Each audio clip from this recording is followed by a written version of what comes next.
quraanka waxaana inoo akhriyi doonaa Cabdiqani Saleebaan.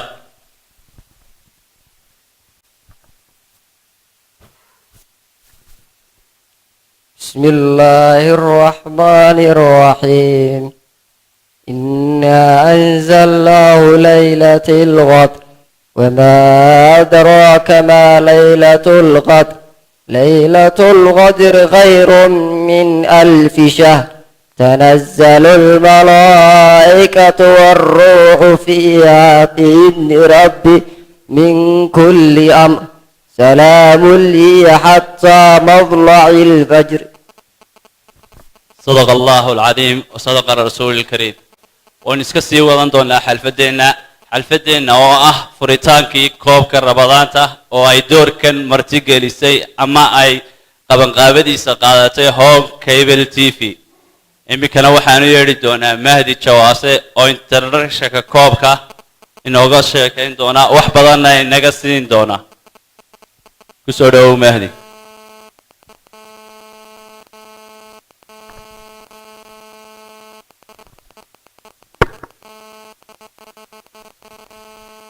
بسم الله الرحمن الرحيم الحمد لله والصلاة والسلام على أشرف الأنبياء والمرسلين سيدنا محمد وعلى آله وصحابه أجمعين أما بعد والسلام عليكم ورحمة الله وبركاته. بعد السلام مرك كوباد إلهي سبحانه وتعالى مهد كوباد له إلهي نقدقي أمد إسلامه إننا نقدقي ولي أمد يقو خير كبضنيد raacda nabiyullaahi maxamed calayhi salaatu wasalaam oo ilaahay gelinkiisii hore iyo ilaahay dambigiisii hore iyo dambigiisii dambeba u dhaafay ayaa mahadda leh. mahadda labaad waxaan u mahadcelinayaa dhammaan 20 kooxood ee ka qayb galaya tartanka heerka koowaad ee garoonka Xawaadle ka dhacaya haddii ilaahay yiraahdo bisha Ramadaan wayna ka horeysiin doono 5 cisho oo ka horeeya. sidoo kale waxaan u mahadcelinayaa marti sharafta kale ee macallimiintu ay ka mid yihiin caasimadda kooxaha 10 kooxood inta halkan iga muuqata. sidoo kale waxaan uga mahadcelinayaa iyaguna ciyaartooyadii hore ee caasimadda iyo kuwa iminka. sidoo kale iyana waxaan mahad gaar ah siinayaa marti sharafta kale ee ka soo qayb gashay ayaan iyaduna aad uga mahadcelinayaa. sidoo kale waxaan u mahadcelinayaa telefishinka caalamiga ah ee Home Cable TV oo runtii maanta noqday garab istaaga dhalinyarada ee Somaliland. aad iyo aad baan uga mahadcelinaynaa mid gaar ah iyo mid guudba waanu siinaynaa. runtii wuxuu noqday Home Cable TV maalgeliyaha ama asadka kaliya ay leedahay maanta dhalinyaradu maadaama xilli adag oo aynu ognahay maanta tartamada sida loo qabtaa ay aad u adag tahay inugu dhiirigeliyay inaynu maanta aynu qabanno tartamo badan oo ka mid ah dalka oo caasimadda maanta sidaynu ognahay waxaa ka socda tartamo badan oo qiimo leh qaarna ay dhammaadeen qaarna ay ku dhow yihiin gabagabadii. waxaa ka mid ah garoonka dhalinta oo berito ole ay kala qaadi doonaan kooxaha Bana Roma iyo 31 May. koobkaas oo ay ka koobnaayeen 12 kooxood oo ka kala socday degmooyinka caasimaddu ay ka kooban tahay. sidoo kale waxaynu ognahay garoonka isaguna Guryo Samo oo muddooyin badan oo 10 sano u dambeeyay aanay ka dhicin wax ciyaara ama tartama oo maanta uu Home Cable lambarka ka yahay inuu suurto geliyo oo uu maal geliyo kaasoo maanta ay maraya heer gabagaba ah. dadkii ugu badnaa ee taaraabunadii ugu badnaa ay maanta ay aad iyo aad uga heleen inay ka daawadaan garoonka Guryo Samo oo ah garoomadii maanta garoomada caasimadda ah ee ciyaartooyadu si fiican ay ugu raaxaysanayaan. wuxuu marayaa garoonka Guryo Samo maadaama markii hore ahaa 8 kooxood 4 kooxood ay groupiskii ku hareen 4 kooxoodna ay soo boodeen. maanta ayaa ciyaartii koobaad kooxdii ugu horeysay finalka ay u soo baxday waxaana ay haayeen kooxaha ka soo kala baxay group A African Relief iyo Shube halka group B na ay ka soo baxeen kooxaha Carwa Sandam iyo Allahumma salli ala Muhammad Allahumma salli ala Muhammad waxa kaloo ka soo baxay iyaguna aragsan jad ciyaartii maanta waxaa dhacday oo aad iyo aad ciyaar aad u qurux badan oo xamaasad badan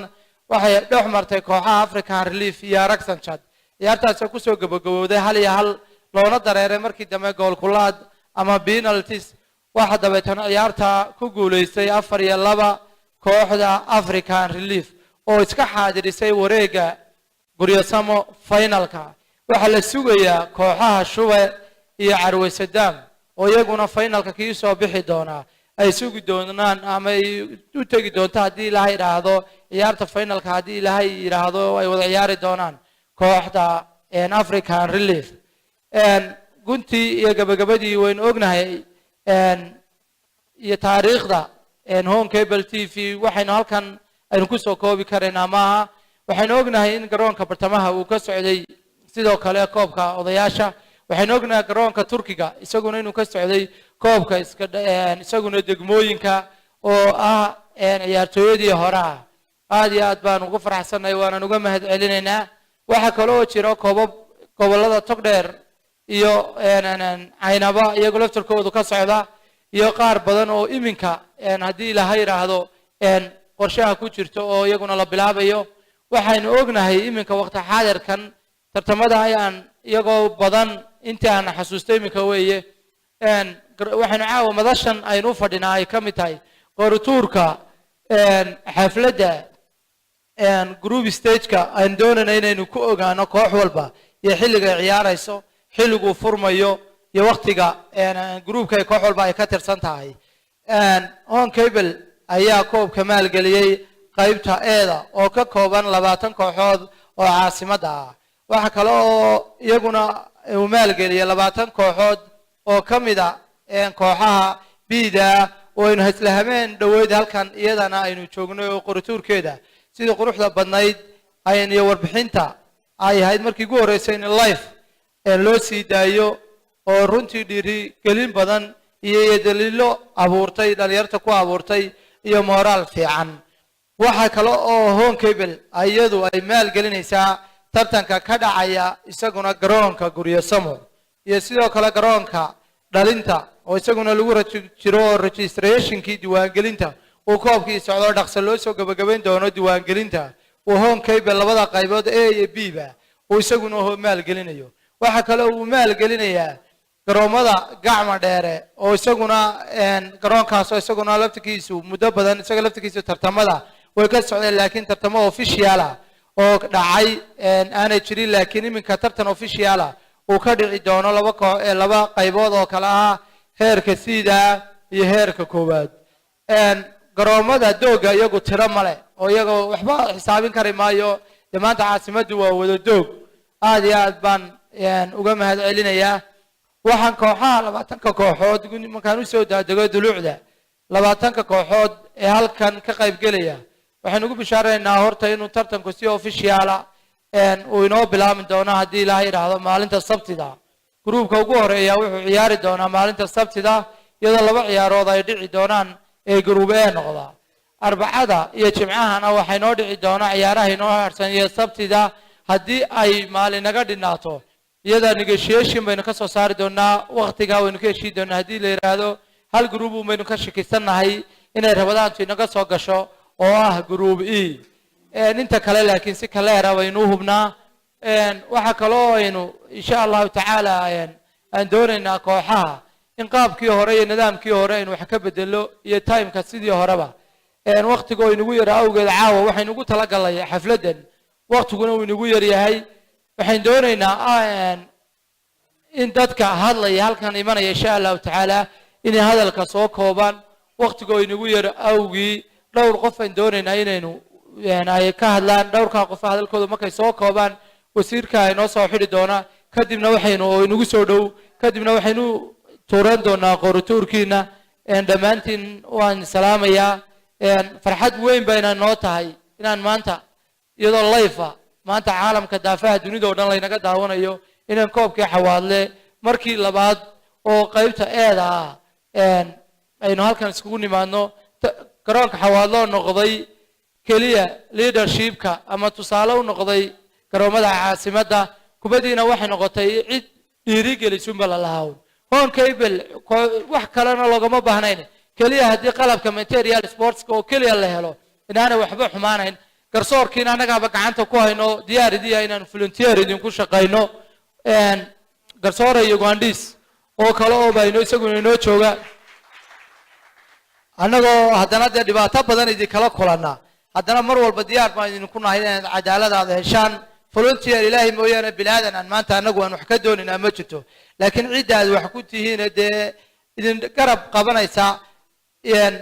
waxa wanaagsan inaad ugu mahad celisaan wax kale idinkama doonayne inaadna ixtiraamtaan iyo inaad noo hambaliyaysaan baan doonaynaa waana la qaldami karaa ilaahay baa subxaanahu watacaala waan qaldami kulli bilaadan khadaa'un bilaadan oo dhan baa qaldamaya maadaama aynu qaldamayna adduunkaad ogeyn habeenkii dhowe tusaalaha ugu dhameeyaan kusoo gabagabeynaya habeenkii maan city iyo tottenham baad garanaysaan adduunku aynu maanta garanayno in halka ay technology-gu ay ka gaadhay iyo halka tababarku ka gaadhay iyo halka maanta dee caalamka laga gaadhay ba haddana habeenkii haddaanu faar jireen maan city way soo bixi lahayd dee bal ka warrama ninka caalamka isagu haya faar aanay jirin goal technology jirin goal back jirin waxaasoo dhan aanay jirin haddana u dhawar adeegaya waxaasoo dhan idinkuna halkaad ku hambalyeelin lahaydeen sometimes aad aflagaade iyo cayi hanjabaad ugu dartaan horta annagu waanu dul qaadanaynaa rag dee loo hanjabana ma nihine waanu diyaar baanu nahay aanu idin dul qaadano laakiin idinkuna noo dulqaataa aad iyo aad baan idinka mahad celinaya waqtigoo inagu yar taana rey u dhiibin waxaan doonayaa inaan kelmadda aan ku soo dhaweeyo saaxiibkay Yusuf Ugandis siduu kelmad u yimaado weli meydaan arag isagoo halkan yimi Yusuf welcome come here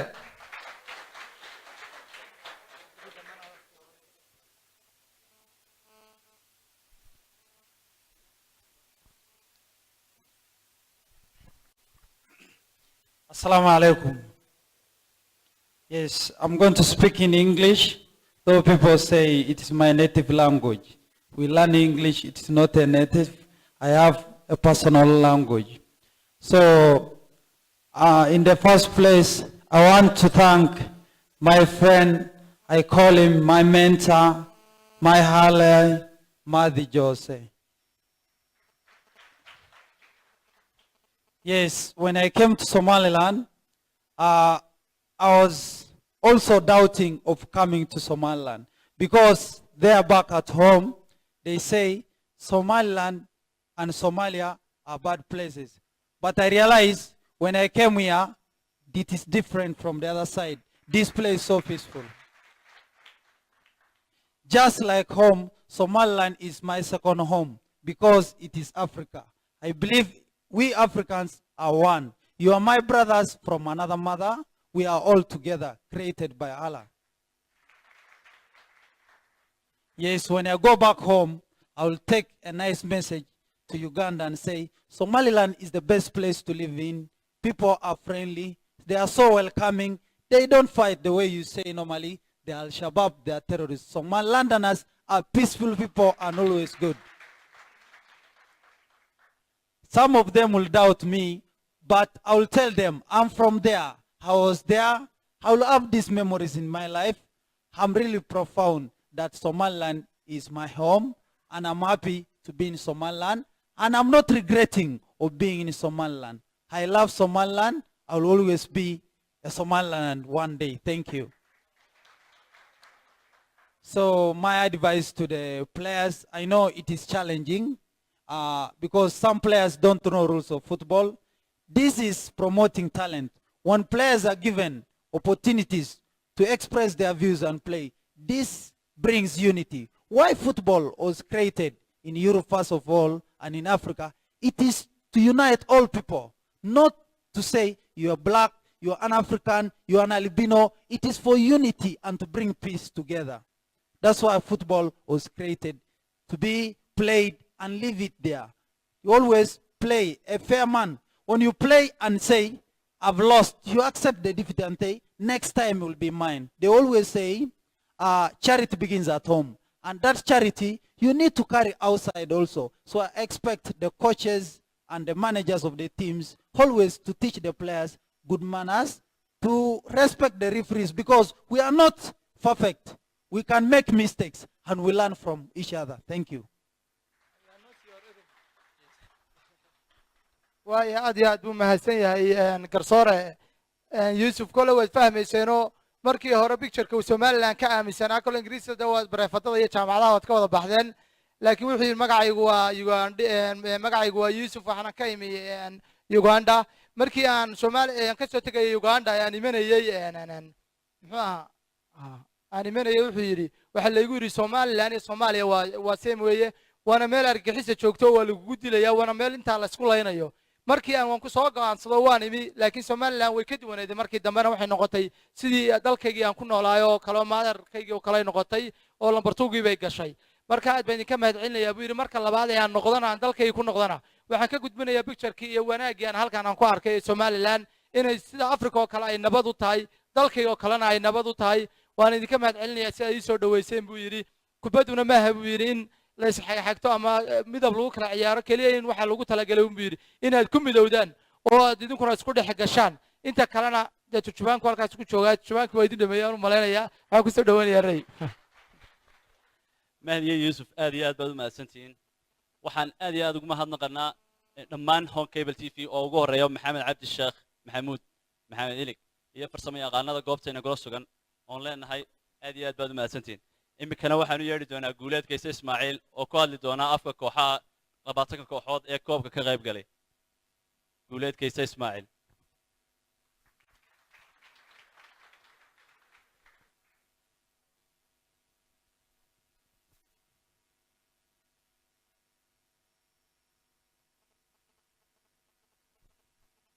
السلام عليكم ورحمة الله وبركاته إن الحمد لله نحمده ونستعينه ونستغفره ونعوذ بالله من شرور أنفسنا ومن سيئات أعمالنا من يهد الله فلا مضل له ومن يضلل فلا هادي له وأشهد أن لا إله إلا الله وأشهد أن محمد رسول الله دمان واحد سلام يا مرشدة قيمة له الصوت من مدشة كل واحد بدن أورن مايو لكن واحد لا هاي وجود ستيب سيف عن لقاء هذا سدا UEFA ما qualification كان رجنايا كوحة دونك qaabka loo tuuro qorituurka si daacada oo kooxu wada arkayaan ama la wada eegayo sida ay u dhacayso aanu murano ku jirin muhiimna ku jirin iyadoo laga daawanayo dhammaan daafaha adduunka oo dhan kolay wareeguna waa wareegii rabadaantan isla naqaanay waxyaabaan u sheegayaa kaliya taa anoo ah kabtanka kooxda Chelsea kuna hadlaya afka kooxaha heerka koowaad ee ka ciyaaraya wareega laba qodob ma sheegaya qodobna waxaan sheegayaa ciyaartooyga iyo kooxaha qodobna waxaan u sheegayaa maamulka wareega ama koobka horta waqti ramadaan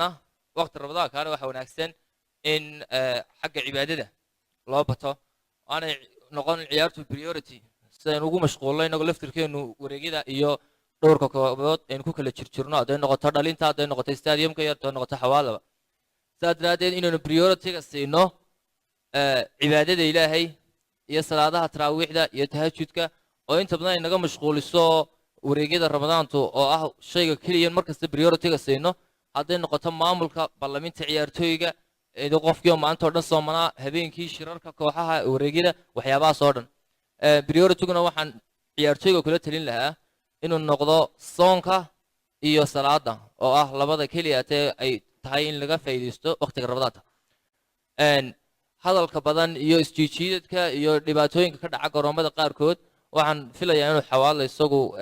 aad ay ugu yar tahay mushkiladaha noocaasi oo ay kooxu laba qabsadeenba qaabka cadaaladda leh ee wanaagsan ee loo maamulo taasoo keenta inanka ka yimaada degmooyinka magaalada oo kala duwan oo dhan iyo inanka xaafadda xawaalo ku dhashay inay si daacada garoonka ugu wada ciyaaraan iyagoon cidna loo hilinayn cidna loo eexanayn taas waxa weeye waxyaabaha looga bartay xawaale iyo garoonka halka garsoorkana waxaan leeyahay kolley garsoorka laftirkiisu uu sooman yahay oo inta badan howlaha ugu badan waxa ay ku dhacdaa waa Mahdi Jawaase hadday noqoto ballaminta labada kooxood afarta kooxood ee maalinta ciyaaraya dureesyadooda waxoodoo dhan taa laftirkeedana garoonka marka la soo galo waxa ku dhacda haddana canaan badan cayb badan mushkilado badan dhibaatooyin badan baa ku dhacda qofku waa bilaadan waxa laga yaabaa inuu mar iyo laba iyo saddexba qaldami karo laakiinse waxa wanaagsan in kooxu wixii qalada ay ku arkaan garsoorka ay soo gudbiyaan iyagoo maraya anshaxa iyagoo siinaya muhiimadda koowaad qolooyinka maamulka garoonka iyo si u kala socdaan howluhu waxaan mar walba idin leeyahay soo dhowaada si fiican ugu soo dhowaada insha allah waxaan ku rajaynayaa inuu wareegu inoogu dhammaado si wanaagsan asalaamu calaykum waraxmatullahi wabarakaatu aad iyo aad buu mahadsan yahay guuleedkayse hadda waxaan iska bilaaban doonaa qarituurkii aynu ka soo wada horraysiin doono hadallada kale waxaan halkan uga yeedhi doonaa 5 qof oo inoogu martiya goobta maxamed cabdi xasan goofindhe jamaal macalin jamaal jante cabdiriyaad cali fagaase maajid abi cusmaan cabdiriyaad ma arkaayo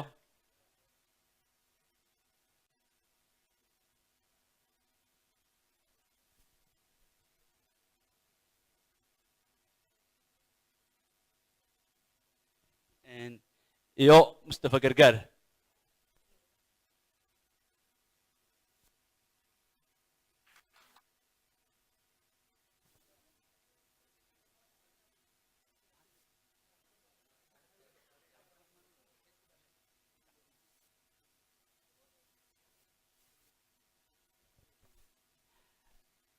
axmed cabdiraxmaan axmed gacan isaguna bartana soo istaago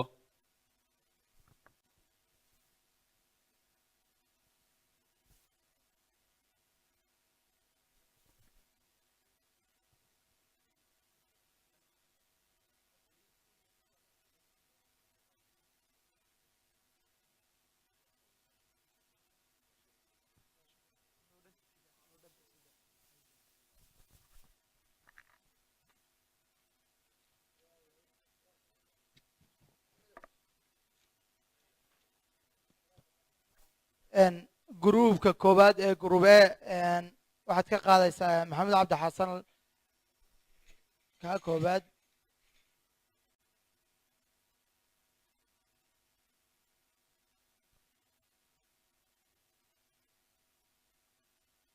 kooxda furitaanka maalinta sabtida haddii ilaha yidhaahdo weeye kooxdaasi waa faco waa grube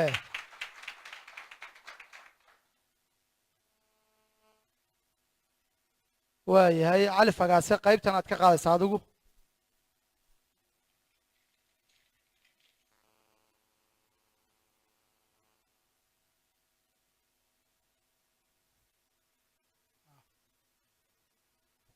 waa gruubi true cable t v waa gruubi kooxdii koowaad macalin jamaal wuxuu ka qaadayaa qaybta shishe ee lamber 1ku ku qoran yahay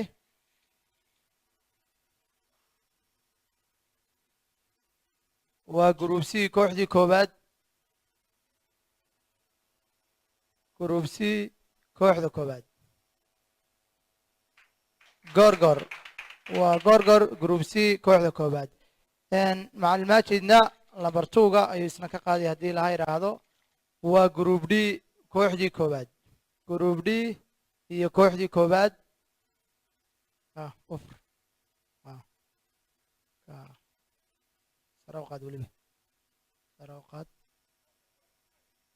kooxda brakachai waa grudib kooxdii koowaad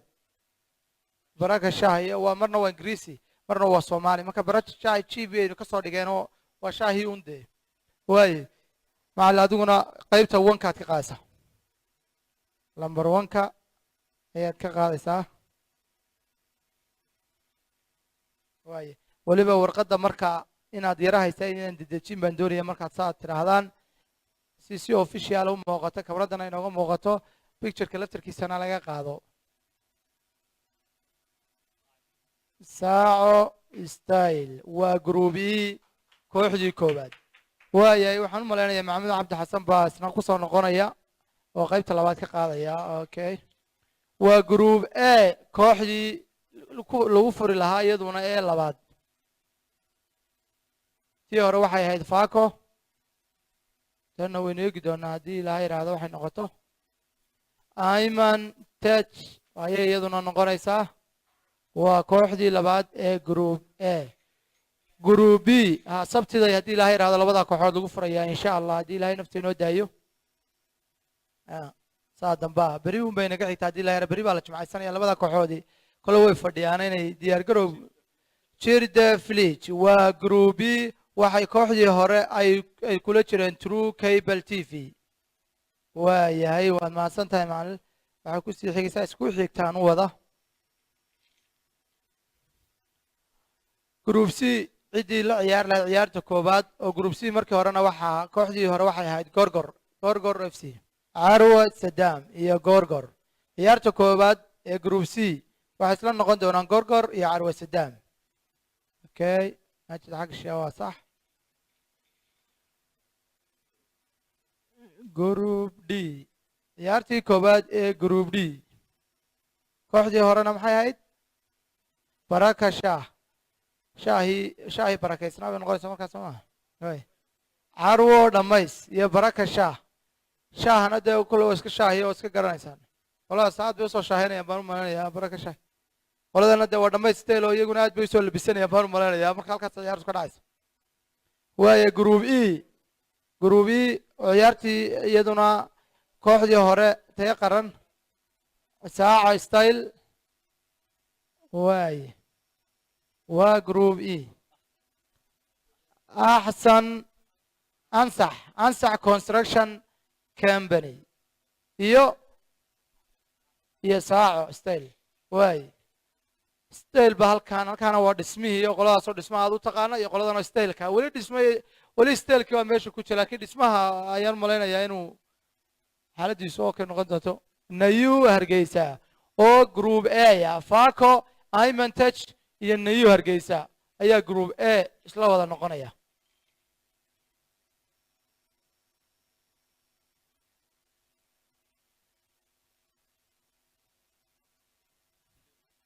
waa guuleed GNCC waxa weeye guuleed nutrition center oo xaruntii nafaqeynta baan maanayaa oo iyaduna kuwaas ciyaartooyadaas inay nafaqaysan marmay iyaguna waa nafaqeyn doonaa isaguna waa group C bay noqonayaan true cable tirda village iyo GNCC true cable iyo GNCC okay haldor FC waxay noqonaysaa group C carwa sadam iyo gorgor ayay isu group noqonayaan haldor restaurant haldor restaurant waan gartay qolada haldor restaurantna waa kolley waa u soo casho fiican bay ka soconayaan hoteelka carwa sadamna way iska soo labisan doonta shube FC waaya shube FC kooxda shube waay waa group D oo labada kooxood kalena labada kooxda kale baraka shaah iyo carwa dhammays iyo shube waa kolley dee baraka shaah iyo shaah la isku shubaya un saacadadiin supermarket waa group E supermarket waa garta qoladaasna way soo dukaamaysan doontaa waay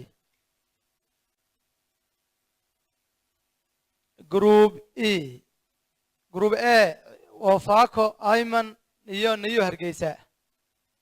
universal TV afartaa kooxood faco iyo ayman touch nayu hargeysa iyo universal TV waa afarta kooxood ee sabtida lagu furay haddii ilaha yidhaahdo insha allahu tacaala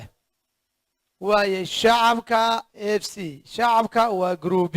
waa true cable jirda fleet GNCC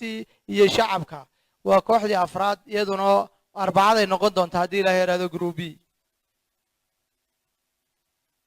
group C baan geli doonaa oo carwa sadam haldor iyo gorgor waxaa kaloo inoo soo raaci doonaa kooxdii afraad manso foundation waayo waa kooxdii afraad ee group C markaa gorgor oo arbacada iyo carwa sadam ba ciyaarta hore leh todobana haldor iyo masno foundation baa iyana noqonaya maalinta arbacada haddii ilaha yidhaahdo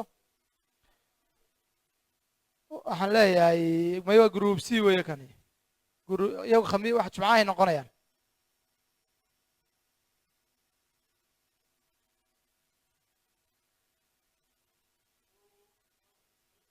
waaya awowo public notary awowa publicisi weye waliba notayadii awowa soo baxdee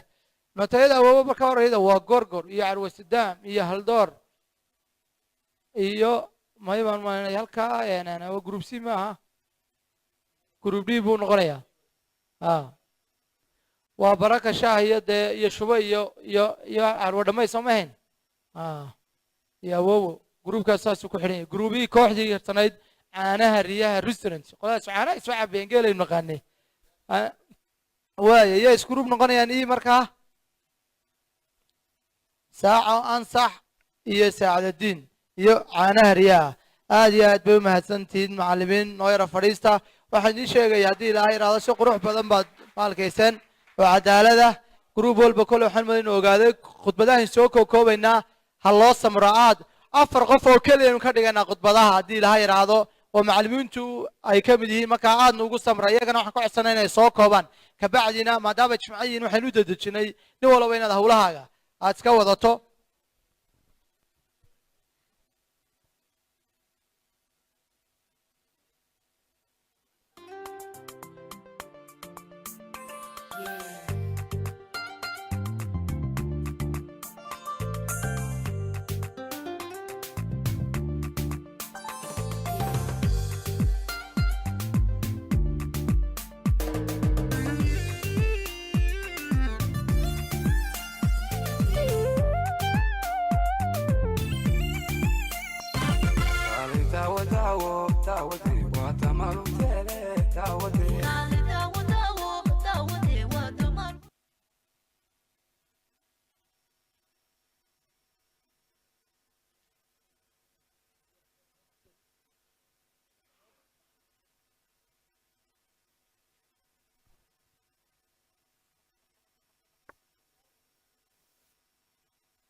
بسم الله الرحمن الرحيم مركو رأيت بد ما سنتين وربحين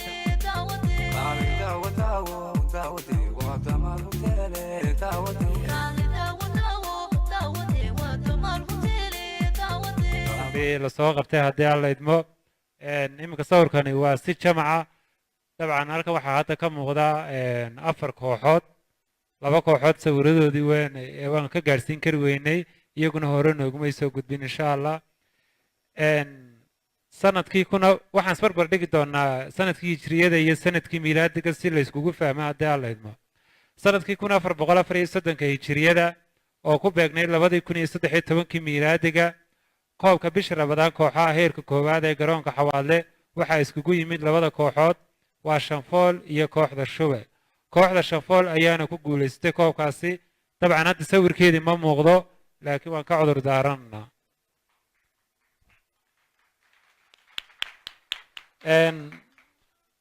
haddii aan u gudbo sanadka ku xigay waa 1435 hijriyada kuna taariikhsneed 2014 miilaadiga waxa koobka finalka iskugu yimid kooxaha Carwe Sadaam iyo telefishinka qaranka Soomaaliland waxaana koobkaasi ku guuleystay kooxda Carwe Sadaam haddii aan u soo gudbo sanadkii 1436 hijriyada kuna taariikhsneed 2015 miilaadiga waxa koobka final iskugu yimid kooxaha Hooyo Media iyo TV-ga qaranka waxaana ku guuleysatay kooxda Hooyo Media in yar haddii aan idinka qosliyo ninka dhexda ku jira waa xiriirinayay waa Idris Ray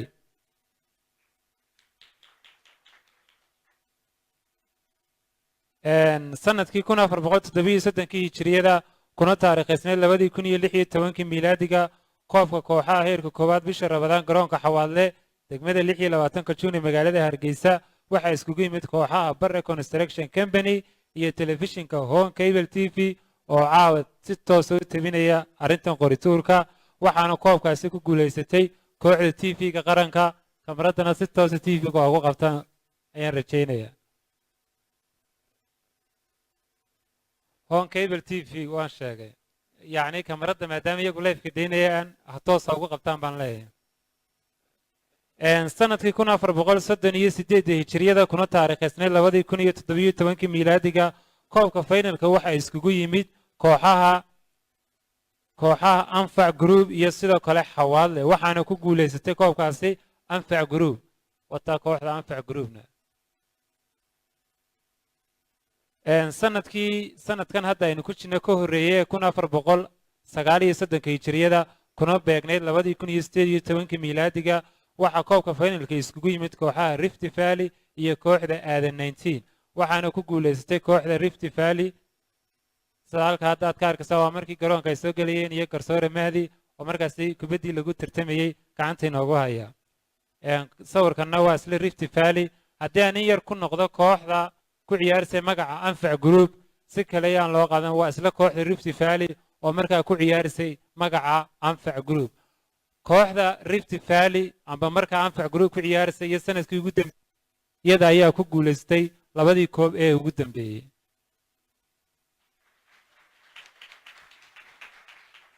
markana waxaynu u gudbaynaa inaynu balyaro sharaxno kooxahan 20ka ee ka qaybgelaya inta aanan 20kaas u gudbin aan in yar ku celiyo haddii aan la idmo siday hadda iskugu soo habaxeen kooxuhu maadaama wasiirku inaga maqnaa wasiir goordhaweed waxaa la qori tuuray kooxaha si ay iskugu beegmayaan min 4 kooxood iyo gruub walba gruubee sidaad wasiirka arkaysaan iyo marti sharaftaga sidaad arkaysaan waa kooxda faakano waa kooxda hoobaan xagga iyo ilaalada iyo eriyada maxkamadda ee magaalada Hargeysa kooxda Ayman Touch koox kale hamoodina waa kooxdii Kalson TV ayaa doorkan ku ciyaarsa magaca Ayman Touch kooxda New Hargeysa waa kooxdii ugu horeysay xagga New Hargeysa ay nagala timid ee sanadkan ka qayb galaysa wayna ku cusub tahay tartankan waxaan jeclaan lahaa inaynu sacabka u tilmaamo degmada gacan ay nagala socdaan kooxda Universal TV-na way ku cusub tahay doorkan Group B waxaa ku ciyaaraya kooxda u horeysa waa True Cable TV iyadoo way ku cusub tahay sanadkan Jirde Village waa xaafadii caanka ahayd iyadoo waynu wada garanaynaa kooxda GNCC waa Guuleed Nutrition Center waa qaybta iyo haddii la kuriyo xagga iyo xawaadle magaca sanadkana waxay ku ciyaarayaan qaybta nafaqeynta ee GNCC waan halkan aad uga salaamayo Guuleed Kayse Ismaaciil sidoo kale kooxda shacabka ayaa iyaduna ku ciyaaraysa afarta kooxood waa Group B kooxda Group C afarta kooxood waa kooxda Gorgor FC aad baan halkan kooxda Gorgor uga mahadnaqaya sidoo kale kooxda Carwe Sadaam iyada shakiina gama jiro weyn isla wada garanaa yar iyo weynba kooxda Haldoor Restaurant sidoo kale kooxda Masno halka waxaan doonayaa inaan yaro soco hore warbaahinta waxaan ugu gudbinay in kooxda Masno Foundation ay ku ciyaarayaan laakiin magac dambe oo si toos ah loogu diiwaan galiyay waa kooxda Agri-Teach Somaliland haddii aan leeyahay Agri-Teach Somaliland ayay ku ciyaari doonaan marka horena Masno sidaa loola socdo haddii aan leeyahay Group D kooxaha ku ciyaaraya waa kooxda Barakasha haddii aan yar eego kooxda Barakasha kooxda Barakasha waa kooxdii caanka ahayd ee Hargeysa Spring Water sidoo kale kooxda Carwa Dhamays ee kolley bareen wada laakiin hadda Carwa Dhamays bay si toos ah ugu ciyaari doontaa haddii aan leeyahay kooxda Shube iyadana shakiina gama jira waa koox ka mid ah kooxaha aadka caanka uga caasimadda Hargeysa kooxda Awow Public waa markii ugu horeysay ay ku ciyaarayaan inkastoo kooxda Awow Public haddii aan yaro sheego ay ka dhisan tahay xaafadda Golshano degmada 26 Juun ee magaalada Hargeysa Group E kooxda Saaca Style kooxda Saaca haddii aan eegno waa koox ku cusub doorkan koobka kooxaha heerka koowaad Ansac Construction Company ansaxna iyadu laftirkeeduna way ku cusub tahay sidoo kale kooxda Saacadiina iyaduna way isla wada garanaa hore way uga qayb qaadatay tartanka iyo kooxda u dambeysa oo ah Caanaha Riyaha Restaurant oo xagga iyo Sheekh Madar aan iraade eriyadeena waad ka garanaysaa waa suuqii waa meelada xagga ku taala suuqa weliba dhanka iyo eriyada waaxda gacan libaax aan raaciyo si loo fahmo oo aan hadhow dadku ugu murmin aad iyo aad baad u mahadsantahay warbixinteeda intaasay ku dhan tahay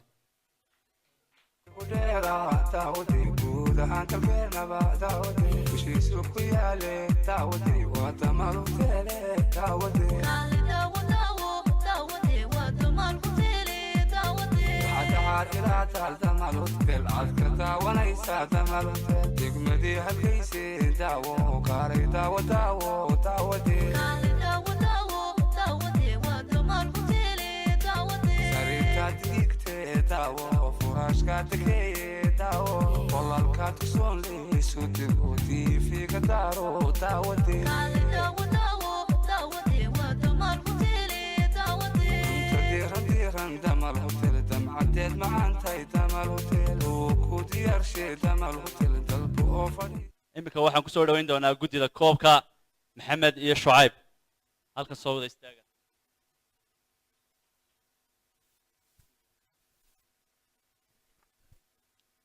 بسم الله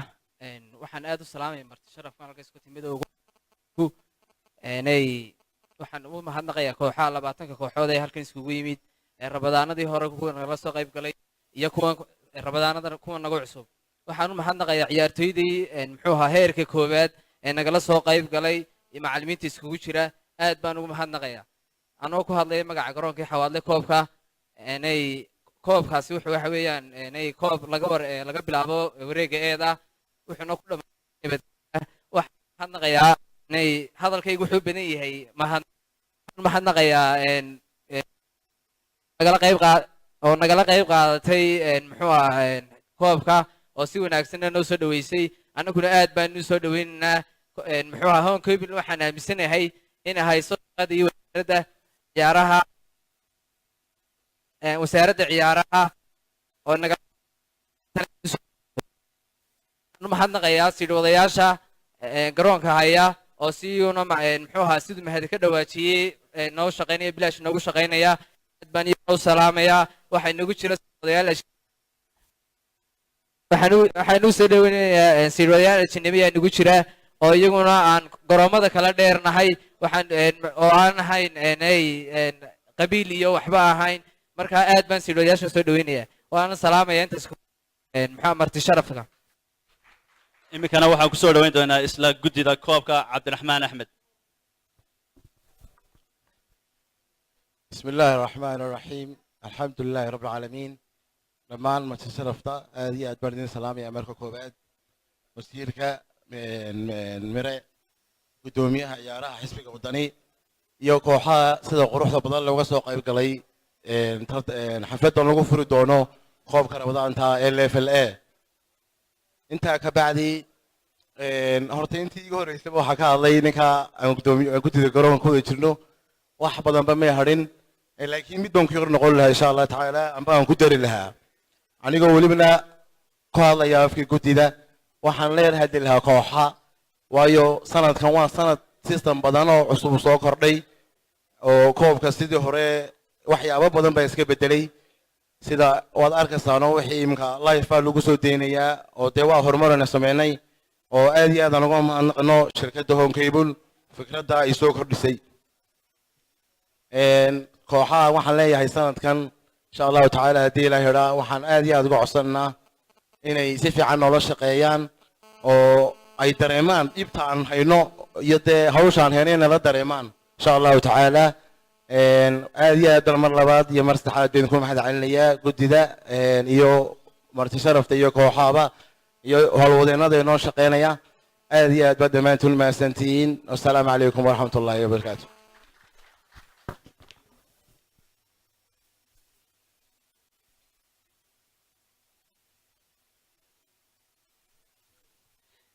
iminka waxaan inoogu yeedhi doonaa waxaynala joogaa guddoomiyaha ciyaaraha xisbiga waddani axmed yunis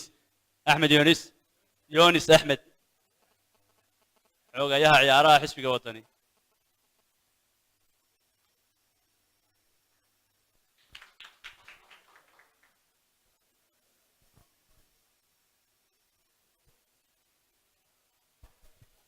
بسم الله الرحمن الرحيم الحمد لله رب العالمين والصلاة والسلام على رسول الله صلى الله عليه وسلم marka waad ilaahay subxaana watacaala u mahadnaqaynaa marka labaad qabanqaabayaasha barnaamijkan waxaa si gaara u salaamay wasiirka dhallinyarada ee ciyaaraha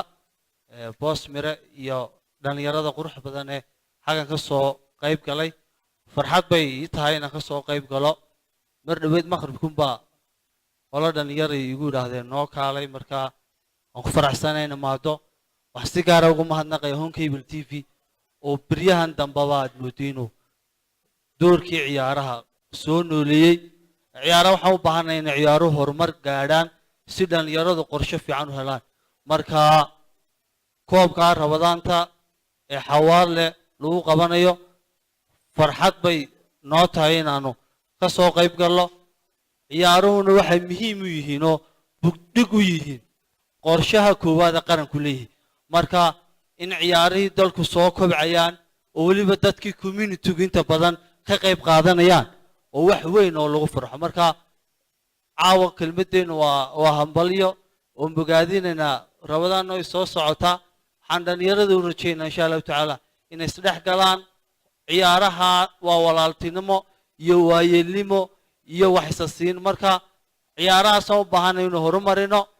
wasiirkiina wuu fadhiyaa wasiir dhallinyarada way sabaabuleena doorkii dowladnimadun bay u baahanay inaan xoojino inagana waan ugu bogaadayna inta qabateen inta kalena waxaan u baahannahay inay hore usii socotaan aada hore u marisaan ciyaaraha inaan siyaasadda ka ilaalinayn doonaynaa ciyaaruhu siyaasadda ma galan waxa kaloo dhan siyaasad way gelaan diinta iyo ciyaaruhu siyaasad ma galan labada haddii la siyaasaday khatar baa inugu imaanaysa marka waxaan u baahannahay dhallinyarada bari ilaa galbeed kii joogaba in qorshe ciyaaro wasaaradda uga mas-uulo qaranka ciyaaraha in wasiir barnaamijkaana aad si fiican u hufan oo u haadan u samaysaan mar koowaad iyo mar labaad maamulka garoonka xawaarle iyo tv-ga caalamiga honkable t v barnaamijkaas xilqaanka ah ee muddada weyn xawaarle laga soo wadayna oon bogaadayna maantana la casriyeeyey aad iyo aad baa mahadsantihiin dhallinyarada guul iyo gobonimo urjeenaya asalaamu calaykum waraxmatullah yunis axmed aad iyo aad buu mahadsan yahay guddoomiyaha xisbiga waddani ee ciyaaraha iminkana waxaan ku soo dhowaynayaa guddoomiyaha degmada gacan libaax ee ciyaaraha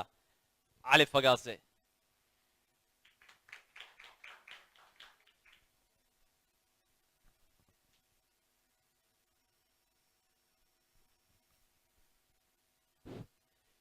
بسم الله الرحمن الرحيم marka hore aad baan idin salaamayaa dhammaantiin waxaan idinku salaamayaa salaanta islaamka assalaamu calaykum waraxmatullaahi wabarakaatu runtii farxad weyn baa ii tahay aniga cali ahaan inaan ka soo qayb galo isku-aadka amba jadwalka loo sameynay bisha rabadaan ee koobka xawaadle taasoo aynu aragno in si casri ah oo qurux badan loo soo agaasimay insha allah waxaan rajaynayaa inaynu haddaynu nahay dhallinyarada garoonkaa ku ciyaaraysana inaynu tacabkaa la geliyey aan la khasaarin ee lagu dadaalo dhinaca anshaxa iyo asluubta ta kale waxaan aad iyo aad ugu mahadnaqayaa shirkad tv-ga home cable t v oon leeyahay maanta waxa uu buuxiyey boos weyn oo bannaanaa maanta wuxuu noqday ehelka dhallinyarada isboortiga runtii aad baan ugu bogaadinayaa dhammaan maamulka home cable t v sidoo kale dhallinyarada garoonka xawaad la maamusha iyadna aad baan ugu mahadnaqayaa waxaan kaloon aad ugu mahadnaqayaa hoteelkan aynu joogno ee quruxda badan ee damal ee ina siiyey jaaniskaa weyn inaanu dhexdiisa nimaadno oo aynu fadhiisanno sida aad baan ugu mahadnaqayaa runtii waxaan doonayaa inaan in yar u sheego dhallinyarada mahdi waa garsoore iminka garoon barta ku yalaan garsoore ka ahay 2 cishaa lagu ciyaara jimciya khamiista dhibaatada haysataa garsoorayaasha iminku baan garanayaa berger kubadda ciyaari jira laakiin garsoor maan ahayn marka waxaan u sheegayaa inamada kubadda ciyaaraya isku daya inaad ixtiraamtaan qofka garsoorka haya waayo garsooruhu faar ma haysto waxaa laga yaabaa inuu marka qaar indhaha ay ciid ka gasho isagoo cararaya marka haddii lagu qayliyo oo lagu buuqo dee waxba faa'iido ma garayso marka waxaan leeyahay dhalinyarada ciyaaraysa waar chance bay haysataan maanta caalamka la ka daawanaya annagu waqtiga ciyaari jirnay garoonka stadionka bumbaqaa waa la isku yerin jiray haddana maanu ciyaari jirnay 91 iyo 23 garoonka stadionka isagoo isbaashu taaltaalo ciyaari jirnay laakiin maanta dhalinyarada maanta way naga nasiib badan yihiin marka waxaan leeyahay dhalinyaradu ha ka faa'iidaystaan oo had iyo jeer ha iska ilaaliyaan qabyaaladda iyo qolqolaynta waxa ugu daran ee qarankeena wax yeeli karaa waxa weeyaan waxaad ku dadaashaan dhalinyaradu in ay iska ilaaliso qabyaaladda aad baan ugu mahadnaqayaa honkabel t v waxaan sidoo kale u naqayaa dhammaan dhalinyarada quruxda badan ee soo abaabishay koobka bisha rabadaan ee rabadaan ta soo abaabisha garoonka xawaadle iyana aad baan ugu bogaadinayaa wassalaamu calaykum waraxmatullahi wabarakaatu وعليكم السلام ورحمة waxaynu ku sii dhawaaynaa gebagabadii barnaamijkeena waxaa inoo hadhay wax yar in yar samra iminka waxaa inoogu yeedhi doonaa macalinka ciidanka booliska macalin jamaal axmed jamaal jante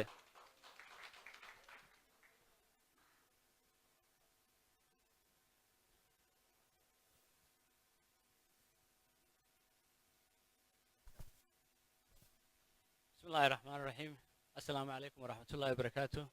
dhammaan dhalinyarada halkan iskugu timid wasiirka dhalinyarada ee ciyaaraha aad baan idin salaamaya waxaan idinku salaamaya salaanta islaamka السلام عليكم ورحمة الله وبركاته marka xiga kolley waxa la igu yeedho waa kelmadii mahadnaqa waxaan aad ugu mahad celinayaa cid kasta oo tartanka soo abaabushay xafladan oo ugu horeeya guddida garoonka xawaale iyo TV-ga caalamiga ah Home Cable TV ama Honsad wallahi waad mahadsantihiin marka xiga waxaan kelmad oo ka oranayaa oo tartanka rabadaanta iyo qiimaha uu dalka ugu fadhiyo dhalinyarada waxaad moodaa runtii tartanka ugu weyn ee Soomaaliland ay higsato inuu yahay tartanka rabadaanta laba arrimoodba wuxuu inoogu weyn yahay waxa weeyaan waa midda koowaad ee waa chance-ka ay dhalinyaradu ka soo baxdo inagoo oon haysan tartano kale oo ay dhalinyaradu higsadaan ay ku soo baxi karayaan dhalinyaraduna waxay mar walba higsadaan inay tartanka rabadaanta isku muujiyaan waa midda labaad ee waa tartanka ugu shacbiyadda badan leh run ahaantii rabadaantu halkii laga cibaadaysan lahaa labadaa arrimood dartoodba way nagu dhaafaan wasiirka dhalinyarada ee ciyaaraha in la joogo waxaanu leenahay dee annagoo ah kooxihii heerka koowaad runtii dee wax badan baan wasiir kaa filanay iminkana kaa filanaa insha allahna dee kaa rajaynaynaa weli waxaan rajaynaynaa inaad dhalinyarada iyo ciyaaraha aad hagto runtii marka runta laga hadlo dhalinyarada iyo ciyaaruhu waxa weeyaan waxa keliya ee Somaliland hoos u dhaca ku jira meel walba oo dalka ah horumar bay samaysay laakiin wasaaradda dhalinyarada iyo ciyaaraha aan hoos nimaadno waxaad moodaa runtii marka runta laga hadlo inaynaan xaqeeni ka helin runtii maanta maynaan ku faraxnayn tartan yar oo rabadaana oo garoon xaafadeed ka dhacaya waxay dadkii higsan lahaa inaynu joogno meel sare maanta waad arkaysaa oo sportska adduunyadu inaan yar oo kubadda ciyaaraha waxa la siisanayaa milaayiin lacaga maxaa keenay waxa weeyaan dadkiisa wax u qabtay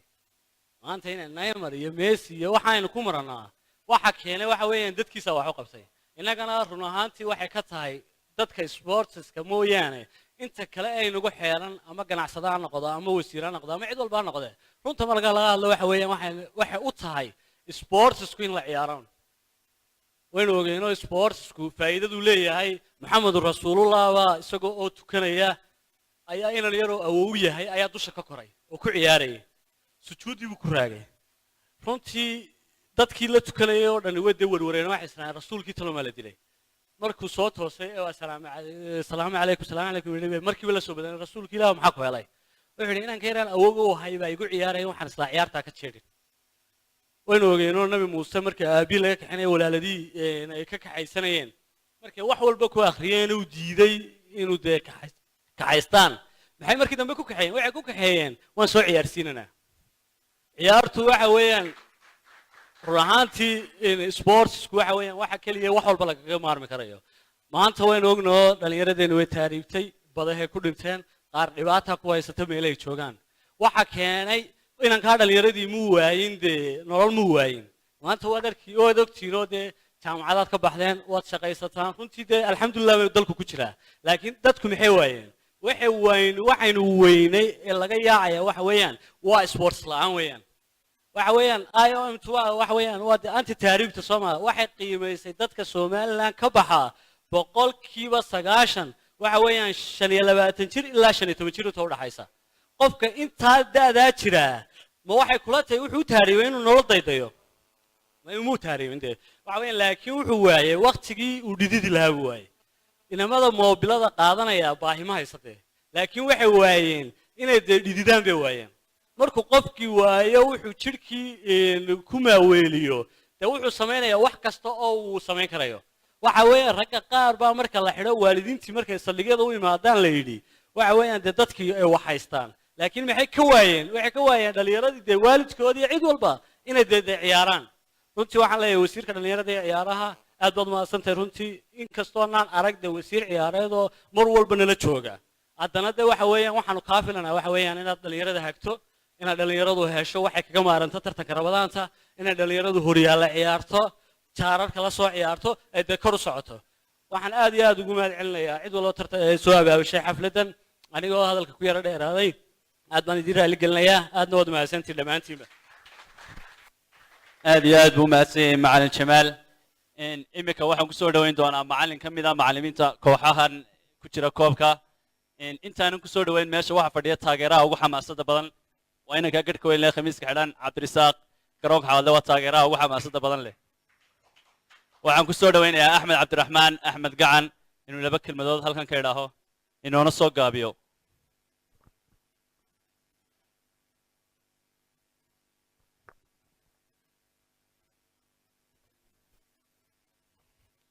بسم الله الرحمن الرحيم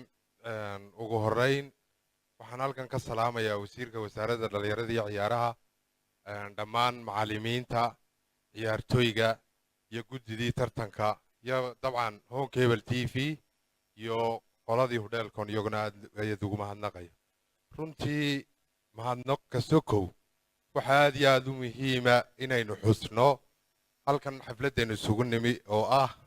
tartanka garoonka xawaadle anigu shakhsiyan 7 sano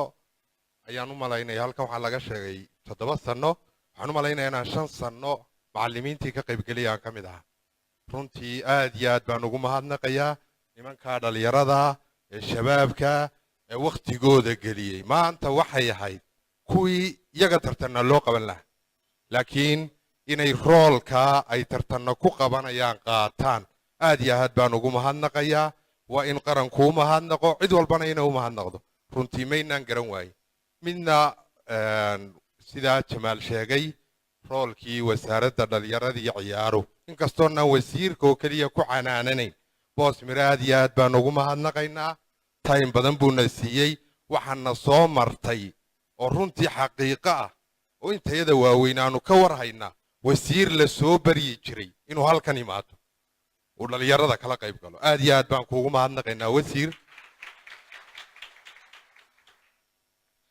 inta dhimanna kolley ma wada lihid in caamaa jirta bulshadeennu bulsho isboortiga u jajaban maaha bulsho isboortiga u soo jeeda maaha innaga laakiin maxaa laynaga rabaa roolkii iyo canaantii wasaaradda jamaal baa dhameeyey anuu canaantii macallimiinta iyo ciyaartooygaan raacinaya waxaan adigu waa inaad kasbataa qofka runtii maanta hoonka ebel inay sidaa inoo wanaajiso oo hoolka intan leegina keento oo dakhliga intaa leegina geliso waxaan u malaynayaa inay ku timi runtii nambarka populationkay dhalinyaradu tahay 70% baynu mar kastaynu wanaajinno aynu inagu iswanaajinno aynu rabshadkad imanka maanta waalidkaad la soo qaato ama ninka ganacsadaa runtii waxaan u malaynayaa macallimiinta ay la dareemaya shirkadaha loo ciyaaro marka loo tegayo culayska haysta waxaan u malaynayaa macallimiin badan waa fadhidaa way la dareemaysa ma inan yaroo kubad laaglaagaad ii geynaysaa oo hadhow toole aniga meeshayda loo soo shiida warrodaanoo masaakiinta masaajidada geeya inta xaqaliyada ii dhaanta waa reality jira runtii oon u baahnayn in indhaha laga qarsado laakiin alxamdulilah innagana dhabar adayg baa laynooga baahan yahay wasiirkana dhabar adayg baa looga baahan yahay laftigiisu waxaan qabaa madaxweynaha qaranka markuu la tago in wax kale ka prioritirsan yihiin oo isaga laftigiisa la odhanayo waar inoo kaadi barakacayaashii baa ka horreeye waar inoo kaadi wasiir marka aad iyo aad baan isaga laftigiisa waa dhib jirto oo caama haddaan u soo noqdo home cable TV aad iyo aad baan ugu mahadnaqaynaa garsoore mahdi iyo garsoore yuusufna runtii culays badan baa saaran aad iyo aad baan ugu mahadnaqay weliba waxaan jecelahay malaha dee yuusuf halkan uu ka hadlo af ingiriisi buu ka hadlo anna iyadoo idinkoo iga yar raalliya qoladana dhabarka iga eegaysahay waxaan doonayaa inaan ugu mahadnaqo af sawaaxili maadaama uu nin reer uganda yahay yusuf tunakwambia asante sana huu hapa ni kwenu na huko ni kwetu pote sisi wawili wa ndugu wote ni Mwafrika aad iyo aad baa u mahadsantahay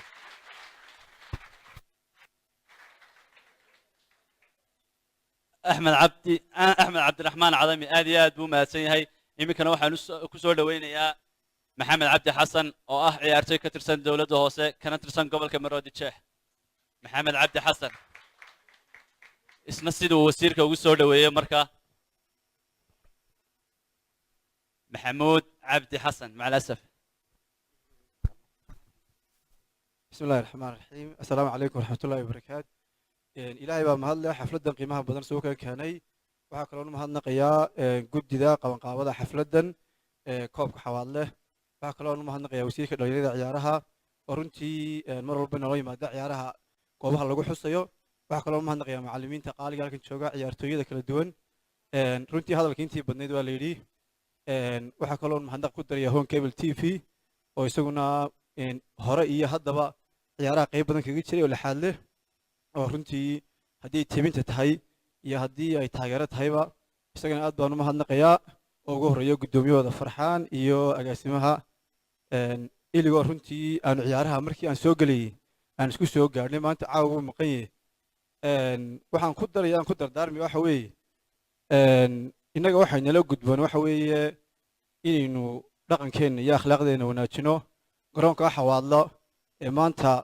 xalay inaanu xafladdii biida joognay maantana xafladdii eeda aanu joogno waxaan xasuustaa waqtiyadii hore la ciyaari jiray isku aadkanoo qura lama horumarin waqtiyadii hore waxaa loo ciyaari jiray xaafada laga iman jiray markaasay rabshada ka dhici jireen maanta xitaa kooxihii waxay garteen oo ka horumareen in xaafadii haddaa imanka axmed baalan ka sheegayo oo kooxdaas waa xero awr iyo waa niyo hargeysa iyo waxaa laga yaabaa qolada ama kabtanka oo hunbaa xaafadaaye laakiin ciyaartooyadu way isku jiraan koox xaafad ku ciyaaraysa waa ku yartay runtii oo waxyaabaha sportskeenu ku koray waana waxyaabaha garoonka ka dhigay inuu noqdo garoon ciyaarihiisa la xiiseeyo ka qaybgalkiisana la xiiseeyo aad baan ugu mahadsan yihin runtii waxaan xasuustaa axmed baa imika ka dhawaajiye wuxuu yidhi meelaha marka loo tegayo way adagtay in wax dhaqaalo laga soo helo iyadoo laga baqan leeyo ciyaaruhu waxay keenayaan nabadgelyo darro rabshad bay abuurayaan ama wasaaradda ama xukuumaddu ama ganacsaduba uu ka baqo taana waxaa beenin kara waa innagaa beenin karna inaynu beeninayn u baahanay waxaan u mahadnaqayaa oonan qarinaynin intii xukuumadda muuse biixe timid madaxweynuhu ee wasiirkiina caawa nala joogo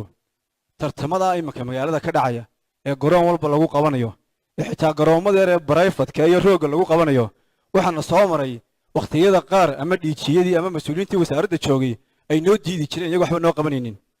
waxaan imanka garanayaa intaas eerta tan oo dhacday wasiirku wuu joogay wuu furayey wuu laadayey wuu nagala qaybgelayey hadduu odhan lahaa wasaaraddii aniga haysto lama ciyaarayo dee wuu halkaasuma buuqu ka jiri lahaa wayna soo martay laakiin waxa weeye waxaanaan qarinaynin maanta haddii la somaliland xulha loo xulo waxaan filaya in diito loo yeedhi lahaa oo shabeel loo yeedhi lahaa oo siyaato loo yeedhi lahaa oo khadarshafi la dooni lahaa waayo waxaad taa keenaysaa waxaan jirnay silsiladdii wareegaysay ee jiilba jiil bedeli lahaa ee qof wal oo ciyaartooy uu marxaladiisa intuu dhammaysto uu ka bixi lahaa dhallinyarada koobka ciyaarta minka halkaa fadhida in badan way aniga aad bay iga yar yihiin anigu jamaal waa macallin waan garanayaa waan isku soo gaadhnay kubadda ama isku lod baan ama hal lod buu iga weynaa laakiin waxa weeye stiil waxaan idiin hor joognaa waqtigunbaa dheere ciyaaruhu way yaraayeen qofku markuu tamartiisa uu dhammaysto isagaa ka baxaya waqtigaa u run sheegaya laakiin marka la idhaahdo maanta xulkii somaliland baa la xulayaa ma u malanaysaa in isdeejiban in loo yeedhayo oo tayadiisii iyo kartidiisii wata looma yeedhayo waxaa loo yeedhayaa dadkii la garanayey ee hore ee magacoodii waxaynu u baahanay in jiilka ciyaaro joogtaa loo qabto wasiir oo ciyaarahaas ay noqdaan ciyaaro la og yahay waqtiga la ciyaarayo oo aanay noqonin wasaaradda wasiir waxaa lagu xaman jiray in haddii dahabshiil u yimaado ama telesom u timaado amba ayamtu u timaado amba nin ganacsado u yimaado wadaado waxaa bixisaan koobkii maxamuudii qabta inay wasaaraddu hada lacagtaasaa ku baxaysee koobkii maxamuud baa la ciyaarayaaye kooxoo ka soo qayb gala waxaynu u baahanay inaynu helno qorshe ciyaareed oo qoran oo sanadlaa oo bilaa taasina waxa weeye waxay ku imanaysaa marka wasaaraddu ay xidhiidhadii madaxa bannaanaa ay la xisaabtanto wasaaraddu waa accountability xidhiidhadu waa inay madax bannaanaadaan haddii ciyaaraha tahay haddii kubadda kolayga tahay haddii orodada tahay waxaa kaloo wasiir maanta kuma dardaarmaya caasimaddu waa muraayaddii gobolladiina inaan la iloobin inta badan waxaa halkan laga sheegaa caasimadda waxaa ka dhacaya waana lagu canaantaa gobolladiina waxaan u baahan in la dhiirigeliyo oo la gaadhsiiyo hadalka aad baan ugu dheeraaday waxaan ku soo ururinayaa aad baa u mahadsantihiin ilaahay khayrkii bisha ramadaan barakaysan hayna siiyo ilaahay baa mahadleh waxaan ku soo dhaweynayaa wasiirka mirabos ku soo dhawo wasiir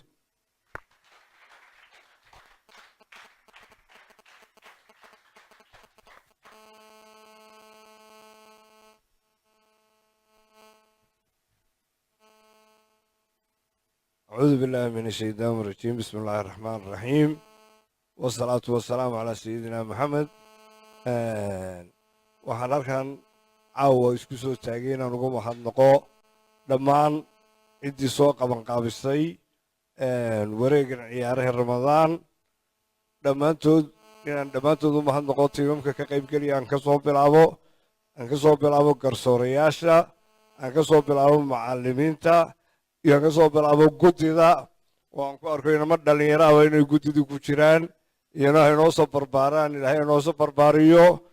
waxaan kaloo u mahadnaqayaa home cable t v oo mar walba u soo jeestay inuu taageero ciyaaraha iyo dhallinyarada waxaan kaloo u mahadnaqayaa damal hotel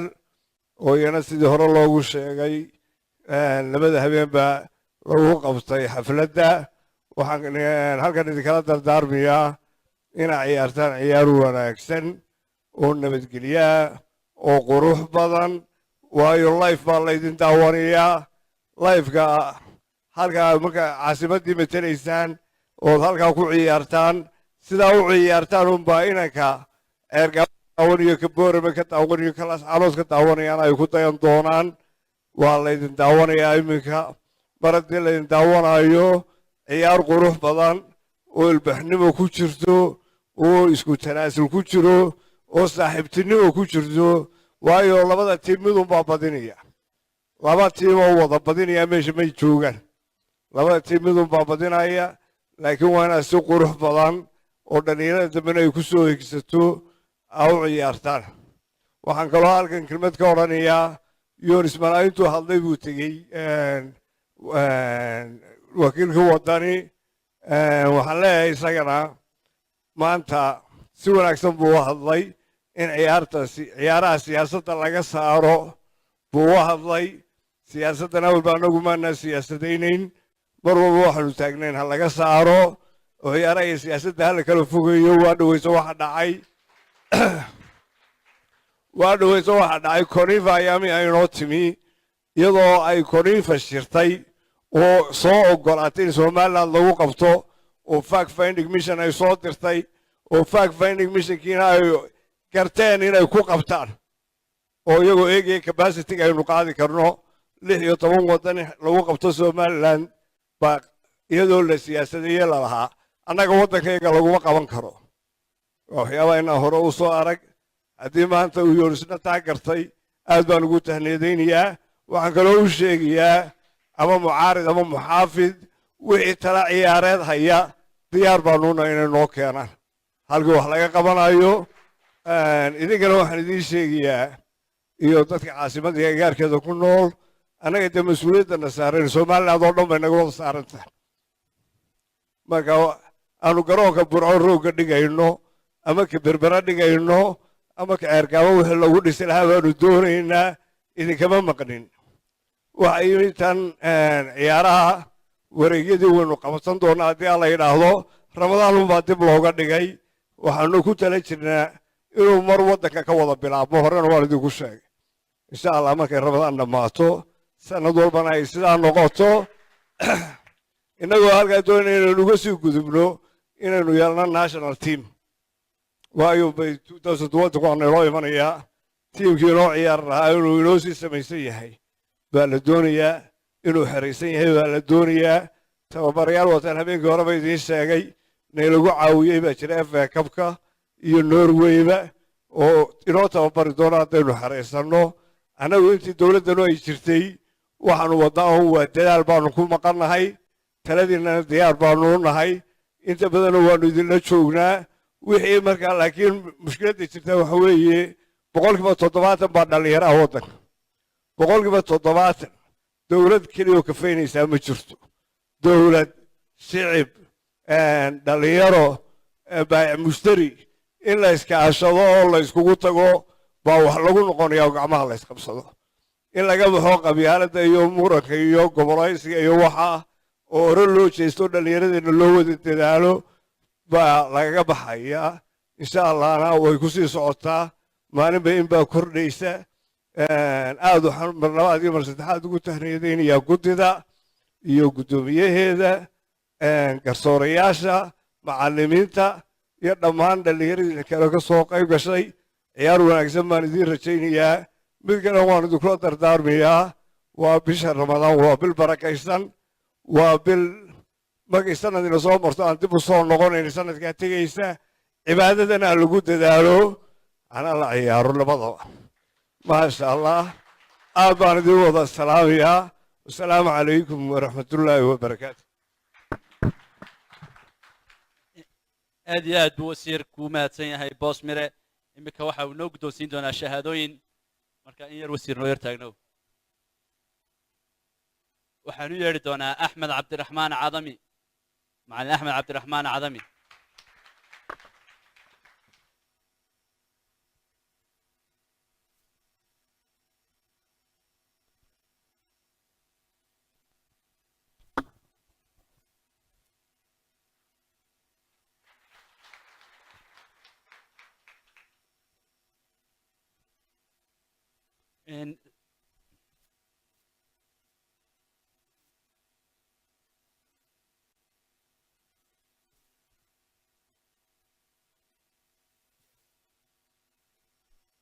in waxaa ku xiga cabdiriyaad cabdir abshir cabdiriyaad abshir cabdi waxaa u qaadi doona muxyidiin soo istaaga muxyidiin hadduu joogo waxaan ka cudur daarayaa cabdiriyaad oo ila soo hadlay koobkii wuxuu ciyaarayay degmooyinka ee ka socday garoonka turkiga marka cudurdaarkaasuu ii soo dhiibay saasuu inagaga maqan yahay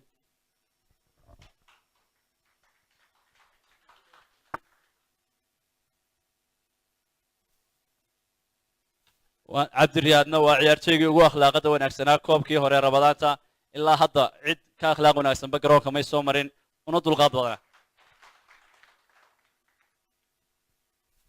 iminkana waxaan u yeedhi doonaa mulkiilaha carwo sadaam maxamed ibraahim waxaana u qaadi doonaa ismaaciil idriis waa mulkiilaha kooxda carwo sadaam kuna soo guulaysatay koobka 2014 waa maqan yahay waxa uu qaadi doonaa ismaaciil idriis